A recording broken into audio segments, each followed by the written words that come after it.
పెద్దపల్లి జిల్లా అంతర్గాం మండలం లింగాపూర్లో నిరసన చేపట్టారు ఉపాధి హామీ కూలీలు. రామగుండం మున్సిపల్ కార్పొరేషన్లో లింగాపూర్ విలీనం చేస్తూ జీవో విడుదల చేశారు అధికారులు. దీంతో ఉపాధి హామీ పనులు నిలిపివేయాలని ఆర్డర్ చేయడంతో నిరసన చేశారు కూలీలు.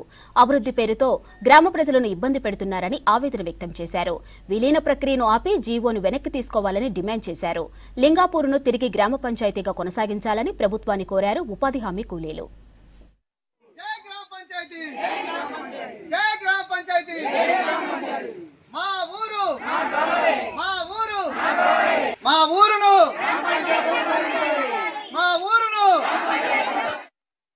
ఉన్న ఒక ఉపాధి హామీ పని ఎప్పుడైతే వేసవి కాలంలో 3 నెలలు 100 రోజులు పని దినాలు కల్పిస్తే ఆ పని దినాల్లో ఊరంతా ఒక 300 కుటుంబాలకు పైగా గ్రామ ప్రజలందరూ పాల్గొని ఆ పని చేసుకొని జీవనోపాధి పొందుతున్న సమయంలో మరి ఎవరైతే కాంగ్రెస్ ప్రభుత్వం ఉన్నదో ఇక్కడ శాసనసభ్యులు ఉన్నారో వాళ్ళు కుట్రపూరిత చర్యగా ఇవాళ గ్రామ పంచాయతీని చేయడం అనేది చాలా దుర్మార్గమైన చర్య, చాలా హేయమైన చర్యగా మేము భావిస్తున్నాం.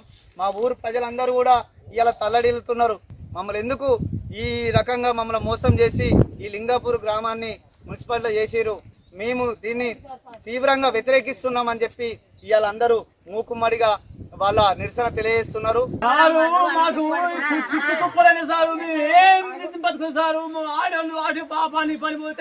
ఎన్నో కొన్ని అత్తే మేము బతుకుతున్నాం, పుట్టవసుకుంటు సారు మా సింగరేను మా భూములను తీసుకున్నాం. మేము ఎట్లా బతుకుడు సార్, మా ఊరు మున్సిపల్ చేత మేము ఎట్లా బతుకుతాం?